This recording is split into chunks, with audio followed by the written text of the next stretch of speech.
এতিয়া অসমত কি হৈ আছে আপোনালোকে সবেই গম পায়, মই কৈ থাকিব নালাগে। আৰু আন্দোলন কৰি আছোঁ, পিছলৈ কৰি যাম, ইয়াতকৈ ডাঙৰ আন্দোলন কৰি যাম। এতিয়া ভিডিঅ' মোৰ বনোৱা উদ্দেশ্য, প্ৰথমে মোৰ ছাবস্ক্ৰাইবাৰ যিমানখিনি আছে তেওঁলোকক ধন্যবাদ। 400 450 কিমান আছে, ইমান দিন ভিডিঅ' নিদিয়াৰ পাছতো আপোনালোকে মোক ছাপোৰ্ট কৰিছে, বহুত বহুত ধন্যবাদ। আৰু এইটো চেনেল দেখিছে গোপন ৰহস্য, আগত মোৰ অলিনন তিৱাৰী আছিলে, এতিয়া মই নেম চেঞ্জ কৰি কেটেগৰী চেঞ্জ কৰি দিছোঁ অলিনন তিৱাৰী। আগতে মই ফেচ কেম নকৰোঁ, এতিয়া মই ফেচ কেম কৰিছোঁ।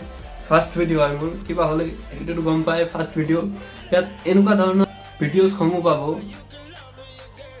ৰেয়াৰ টপিক, ধৰক দৈনন্দিন জীৱনত ব্যৱহাৰ হৈ থকা সকলো বস্তুত এটা ৰহস্য থাকে।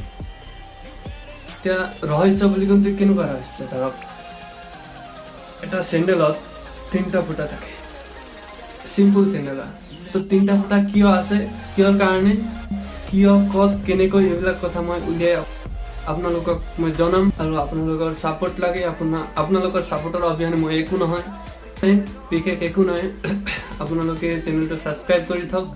আৰু ইমান তাৰিখে নেক্সট ভিডিঅ' আহিব বুলি নকওঁ, ইফাল সিফাল হ'ব পাৰে, কিন্তু অতি সোনকালে মই আপোনালোকক ভিডিঅ' দিম, নিয়মীয়াকৈ ভিডিঅ' দিম। চ' চেনেলটো ছাবস্ক্ৰাইব কৰি লওক। আৰু ইমানে, তো আকৌ এবাৰ ধন্যবাদ মোক ইমান ছাপোৰ্ট কৰাৰ বাবে। মই ইমান দিন ভিডিঅ' দিয়া নাছিলোঁ, তথাপিও আপোনালোকে ইমান ছাপোৰ্ট কৰিছে, ধন্যবাদ। জয় আই অসম। অতি সোনকালে আমি নেক্সট ভিডিঅ'ত লগ পাম, ধন্যবাদ।